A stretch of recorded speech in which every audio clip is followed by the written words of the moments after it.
Daf Nun Vav Amud Aleph. Bonjour. Aujourd'hui, on va finir un peu ce qu'on avait commencé hier. Et puis, après, on aura un cours d'astrologie. Bezrat Hashem. Alors, on doit prendre 3 lignes avant la fin du Hamoud précédent. Amar Ravuna a dit Kol Irshen Bayerek, toute ville dans laquelle il n'y a pas de légumes, disons qu'il n'y a pas de champ, il n'y a pas de potager. Un Talmid Chacham Rachaï la Dourba, un Talmid Chacham ne doit pas habiter là-bas. Pourquoi? Parce que Talmid Chacham n'a pas les moyens de s'acheter de la viande et tout ce qui est cher. Lui, les légumes, c'est ce qu'il y a de moins cher. Sinon, il ne pourra pas étudier. Des Memra, des Yerek Maalia, alors tu veux dire que c'est bon pour la santé, ça va lui donner des forces pour étudier. Vatania, pourtant, une braïta qui dit il y a 3 choses qui augmentent le nombre de déchets, le nombre de déchets que dont la personne doit se débarrasser. Vekofefim et akoma, et ça l'affaiblit, donc il se penche en avant. Venotlim echad mechamesh meot, ça lui enlève un 500e, imeor enav, de sa vue, chez la dame de l'homme. Velouen, et les voici. Pas de kiba, donc c'est du pain complet, tourne la page. Alors aujourd'hui on mange du pain complet parce qu'il n'y a pas beaucoup de vitamines dans le pain blanc, mais dans le temps, le pain complet c'était pour les pauvres. Ve shecha chadash, et de la bière nouvelle qui n'a pas encore 40 jours. Ve yerek, et les légumes. Donc ce n'est pas bon pour la santé. L'okashia. On m'a dit mais non, il n'y a pas de kashia. Une fois on te dit que c'est bon, une fois c'est pas bon. Habetu mivikarte.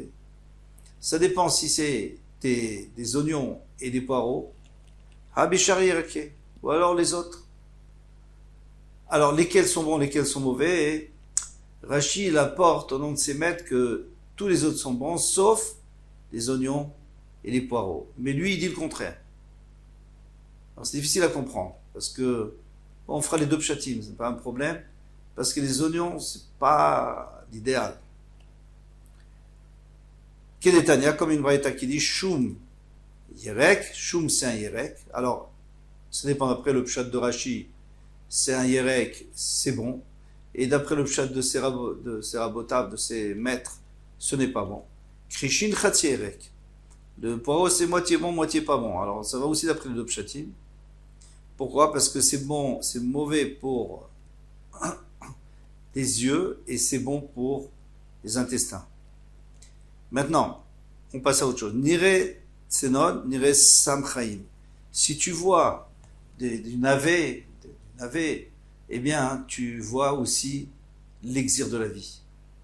Alors c'est aussi des radis, navet radis. Il faut voir si c'est des noirs, quelles couleurs.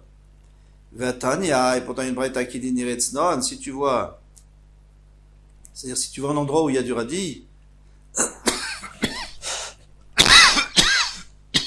excusez-moi. Nire samavet, c'est du poison. Au cachet, il n'y a pas de question. Kan be'adin, kan be'emaot. C'est-à-dire si c'est les feuilles, c'est mauvais. Mais si c'est le cœur, c'est-à-dire le morceau, eh bien c'est bon. Et une deuxième réponse, kan bimot achama, kan bimot ageshamim. Si c'est en été, alors c'est bon. Pourquoi? Parce que le navet, ça refroidit la personne, donc c'est bon. Et si c'est bimot ageshamim, c'est en hiver, ce n'est pas bon. Est-ce qu'on parle du cœur ou on parle des feuilles? On parle du cœur, les chaourat. Tosfot dit non, on parle des feuilles. Pourquoi? Parce que le cœur, c'est toujours bon. La preuve, c'est qu'il y a écrit que Rabbi et Antoninos, ils étaient tellement riches qu'il leur manquait jamais de salade, bien sûr, et aussi de radis. Donc, c'est-à-dire que c'est quelque chose de bon. Soit en hiver, soit en été. Amarav Yehuda Amarav. Kolir shiesh ba ma'alot v'moradot, toute ville qui est en montagne ou en colline, qui a des montées et des descentes, Adam ou Bema Sheba, les hommes et les animaux, Metim Bechayetzi même, ils meurent à moitié de leur vie. Metim, c'est le Qatar, tu crois vraiment qu'ils vont mourir à cause parce que ça fatigue? Et là, Maskinin, Bechatzi même, ils vont vieillir à mi-chemin de leur vie. Pourquoi? Parce que ça va les affaiblir. Amaravuna Bered Rav Yoshua. Aujourd'hui, on dit le contraire. Amaravuna Bered Rav Yoshua. Hane Mulaita Debe Biri Vedebe Narash Askinun. Les montées et descentes de la ville de Biri et de Narash où j'habitais, ils m'ont fait vieillir. Alors, qu'il y ait une différence entre avant et maintenant, ça pose plus de problème. Parce que tout le monde est d'accord qu'il y a un grand changement dans la nature. Avant, on mangeait du pain blanc, maintenant on mange du pain complet. On supporte beaucoup mieux. Avant, on faisait énormément d'efforts pour aller chercher l'eau, puis pour etc., etc. Donc on n'avait pas besoin des montées et des descentes. Aujourd'hui, c'est très important que la personne fasse des efforts. Donc une ville où il y a des montées et des descentes, au contraire, ça allonge la vie et ça fait du bien au cœur, c'est connu. Tanoura Banan. Nos maîtres nous ont enseigné. Bas les Rava. Maintenant on revient à la ville qu'il faut rendre carrée, parce qu'elle est ronde. Alors, comment on va la rendre carrée? Merava berivo olam. Il faut le faire par rapport aux points cardinaux du monde. Noten tsefona litzvon olam. Donc, en haut, il va faire un trait bien au nord. Parce que de toute façon, elle est ronde, alors. Tu peux la mettre comme tu veux. Bien au nord.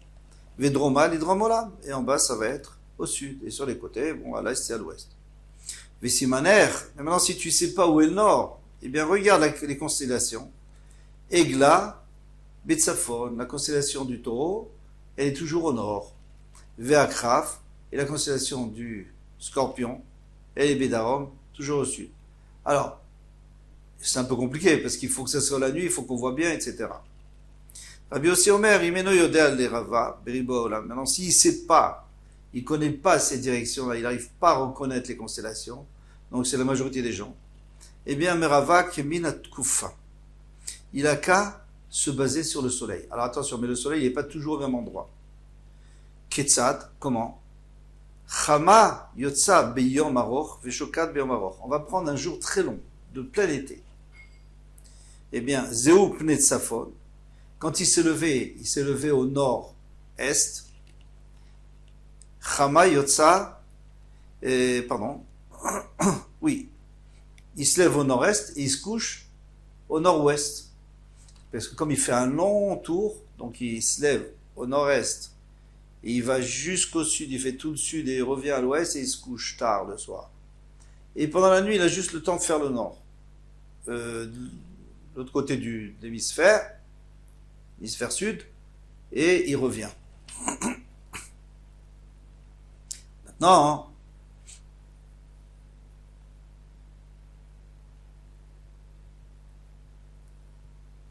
Chama yotsa beyom katsar, veshokat beyom katsar. Ici, c'est un jour court, comme en plein hiver, par exemple. Zeupne darom. À ce moment-là, il va se lever au sud-est, il va se coucher au sud-ouest. Tkufat Nissan, vetkufat Tishri, au milieu, c'est-à-dire au printemps et à l'automne. Eh bien, Chama yotsa bechatzi mizrach, elle sort pile au milieu de l'est. Shokat bechatzi marav, elle se couche au milieu de l'ouest, parce que de toute façon la nuit ça va être la même longueur. Donc elle va faire, en journée elle va faire la moitié de l'est, le sud et la moitié de l'ouest, et la nuit elle va faire la moitié de l'ouest, le nord et la moitié de l'est. Chez Neymar, comme il est dedans Kohelet d'ailleurs, Olech el Darom, il va vers le sud, Vesover, Vetsafon. Et après, quand il va, c'est-à-dire on la voit, et quand on la voit plus, elle fait le tour par derrière, c'est à l'est. Olech el daron bayom et sovev safon balayla. Sovev, olech haruach, et elle continue à tourner vers le sens. Et l'ou pne mizrach ou pne ma'arav. Alors c'est la face est et la face ouest. C'est pas mis me'alachatan ou pas mis me'savevatan. Des fois elle va et des fois elle contourne. C'est-à-dire, ça dépend si c'est en hiver ou en été. En été, eh bien, on la voit aller à l'est et à l'ouest. Et en hiver, on la voit pas aller à l'est et à l'ouest puisqu'elle est déjà couchée. Et il est couché, pardon, le soleil est couché et donc il va tourner pendant la nuit. Voilà. Amarav Mesharchia dit, Dites Néoul et Anéclalé. Je suis pas d'accord avec ces règles que tu viens de me dire. D'Etania, parce qu'il a été enseigné dans une Mishnah, dans une Braïta. Lo yatsa chama me'olam ekiren mizrachit tzfonit. C'est pas possible que le soleil sorte au coin nord-est. C'est pas possible. Vishaka bekiren maravit tzfonit, et qu'il allait se coucher. Parce que dans ce cas-là, il aurait fait 18 heures. Vishaka bekiren maravit tzfonit. Velo yatsa chama mekiren mizrachit, dromit, et jamais il est sorti, même en plein hiver, du coin est-sud, comme on avait dit, Veshaka, et elle s'est couchée, Bekeren, Maravidromit, et elle s'est couchée au sud-ouest. C'est pas possible, parce que dans ce cas-là, c'est-à-dire qu'il n'y a que 6 heures de jour. Oui, puisqu'il y a 18 heures de nuit, 6 heures de jour. Donc c'est pas possible. Donc lui il refute, lui il dit comme ça. Il dit que le soleil il se lève pas vraiment au nord-est, mais il se lève au milieu. C'est-à-dire, il se lève en hiver, il se lève à l'est, mais un peu plus vers le sud. Et en été, il se lève beaucoup plus vers le nord. C'est-à-dire, il fait un plus grand parcours à l'est avant d'arriver au sud, et encore un plus grand parcours aussi à l'ouest avant d'arriver au nord, mais pas au coin. Au coin, c'est pas possible. Alors en réalité, ça dépend où. Ça dépend où. Parce qu'il est vrai qu'ici, on parle en Bavel. En Bavel, il n'y avait pas des journées de 18 heures, ni des journées de 6 heures. Mais chez nous, ça existe. Pourquoi? Parce que en été, on a bien des journées qui commencent à 5 heures du matin et qui finissent à 11 heures du soir, à Paris par exemple. Et donc la nuit, c'est que 6 heures. Il y a 18 heures de journée. Donc puisqu'il y a 18 heures, il peut faire 3. Il peut faire l'est, le sud et l'ouest. Et en 6 heures, il fait le nord. Et en hiver, il y a bien des pays nordiques où il n'y a que 6 heures de journée et 18 heures de nuit. Donc, est-ce que c'est là-dessus qu'on se basait? Non, parce que ici, tu vois, ici on parle en Bavel, en Israël, ça n'existe pas, ça. Et voilà, on va aller. Alors, il faut se dépêcher. Amar Shmuel en Kufat Nissan Nofelet et la Berba Rive Ayon. Au Betrilat Ayon. Alors, qu'est-ce qui se passe ici? Il faut une introduction. Hein, il faut une introduction, je l'ai faite. On va essayer de comprendre si il y a quatre saisons. Il y a le Nissan, donc c'est le printemps, l'automne, printemps, l'été c'est Tammuz, Koufat Tammuz, la saison d'été, après Tishri, la saison de l'automne, et Tevet, la saison de l'hiver. Maintenant, ces saisons, la première fois qu'elles ont commencé à exister, c'est-à-dire à la création du monde, elles ont commencé le mercredi soir. Pourquoi? Parce que c'est là où Hachem a suspendu les luminaires. Donc le soleil, il a commencé à fonctionner à partir de mardi soir. Donc la veille, on va dire la veille de mercredi. De là, on peut compter exactement jusqu'à la fin des temps quand vont tomber toutes les autres coufotes, toutes les autres saisons, exactement à la minute près. Alors comment est-ce qu'on fait ça? On sait que dans une année, il y a 365 jours plus 6 heures. Donc on va diviser ça par 4, ça fait 91 jours et 7h30. Avec ça, les calculs sont faciles à faire. Alors, on va déjà dire exactement comment ça fonctionne. Donc, on a dit que les luminaires ont été suspendus la veille de mercredi. Eh bien, l'année d'après, exactement, eh bien, la Tkoufat Nissan, elle va être Combien de semaines de plus? Alors, 52 semaines et 6 heures. Pourquoi? Et un jour et 6 heures. Pourquoi? Parce que 364 divisé par 52, par 7, ça fait 52. Et il reste encore un jour et 6 heures. Ça veut dire que l'année d'après, eh bien, la Tkoufa de Nissan, elle tombera 30 heures plus tard, 24 plus 6, 30 heures, c'est-à-dire la veille la nuit de jeudi, donc la veille de jeudi, à minuit. Voilà, ça fait 30 heures. Et après, on peut savoir que la prochaine, ça sera le matin de vendredi. Chaque fois, on va rajouter un jour et 6 heures. Ensuite, maintenant, la prochaine. Celle qui vient, c'est Tammuz, la Tkoufa de Tammuz. Donc, on avait dit 91 jours plus tard, la Tkoufa de Tammuz. Donc, puisque on était parti donc, ça fait quoi? Ça fait 7h30 de plus. Puisque, c'est simple, 91 jours, ça fait 13 semaines, plus 7h30. Donc chaque fois, il va falloir avoir un décalage de 7h30. C'est quoi le décalage de 7h30? C'est-à-dire que si Hachem a suspendu les luminaires la veille de mercredi, c'est-à-dire à tomber de la nuit, eh bien, 7h30 plus tard, c'est-à-dire 1h30 après Chatzot de la nuit, eh bien, ce sera la Tkoufa de Tammuz. Et la Tkoufa de Tishri, ça sera 7h30 plus tard. Donc, ça sera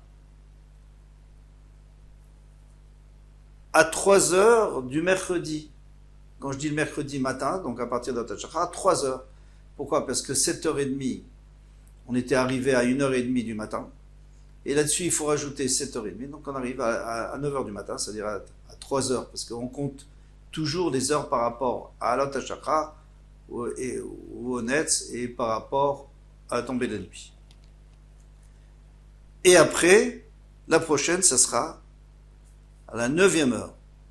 Puisque 3 heures, plus 7,5, ça fait, pardon.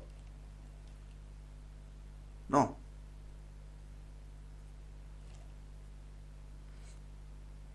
Après, la Tkoufa de Tishri, pardon. Alors, si on était parti à 7h30, on ajoute 7h30.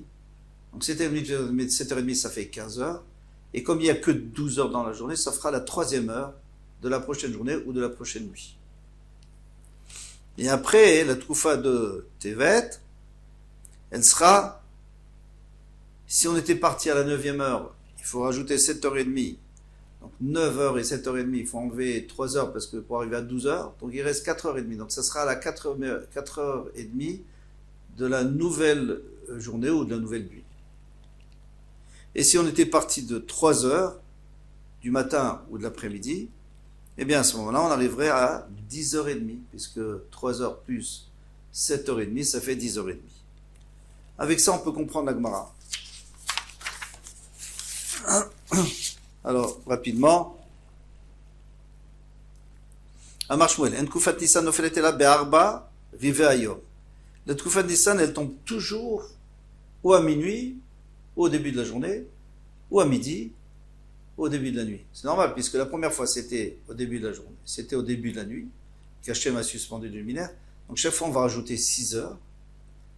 Et une journée, bien sûr. Une journée, 6 heures, on avait dit, puisqu'il y a 365 jours plus 6 heures. Donc ça fera une journée plus 6 heures. Ou alors au milieu de la journée, au milieu de la nuit, ou alors au début au début de la journée, au début de la nuit. Ven Kufat Tammuz. Et maintenant, celle de Tammuz, elle ne pourra pas tomber là, au Be'echad Merza, comme on a dit, 1h30 du début de la nuit ou du début du matin, au B'Shevan Merza, ou 7h30. Ben Beyam, Ben Balela, soit le jour, soit la nuit. Ven Tufat Tishri, la Tishri. Eh bien, Nofelet est là, au B'Shalosh Shaot, ou à la 3e heure du jour ou de la nuit, au Tesha Shaot, ou à la 9e heure du jour ou de la nuit, Ben Beyam, Ben Balela. Tout ça, on a expliqué. Ven Kufat Tevet, et la Tevet, Nofelet est là, au Berba Merza, ou à la 4e heure et demie, au Be'eser Merza, ou à la 10e heure et demie, Ben beyom ben balayla, soit le jour, soit la nuit. Ven ben tkufa les tkufa et la tishim vechad yom, on a déjà expliqué ça, il y a 91 jours puisqu'on divise l'année en 4. Veshiv hashaot omerza et 7 jours et demi. Ven tkufa moshechet mechaverta et la chatzisha. Alors, maintenant une tkufa, elle ne sera jamais éloignée de l'autre plus qu'une demi-heure. Alors pourquoi une demi-heure? Parce qu'on sait que il y a 7 étoiles qui ont une influence sur le monde. Et ces étoiles, elles se suivent, donc il y en a 7, donc 7 heures, chacune règne pendant 7 heures, pendant 1 heure, et puis après elle recommence.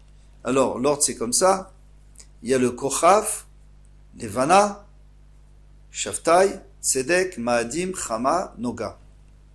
Donc ça c'est ce qu'on appelle les Korvei Lechet. Donc elles avancent et elles ont une influence. Donc si par exemple, la première Tkufa, elle était sous le cycle de Kochav, et bien la deuxième, elle sera aussi sous le cycle de Kochav, mais une demi-heure plus tard, c'est-à-dire la deuxième demi-heure. Pourquoi? Parce que comme il y a, on avait dit 91 jours plus 7h30, ça fait exactement 133 révolutions. Donc 313, qu'est-ce que je dis? 313 révolutions, 312 plus les 7 heures, et il reste une demi-heure. Donc ça fait 313 révolutions de ces 7 étoiles, et une demi-heure.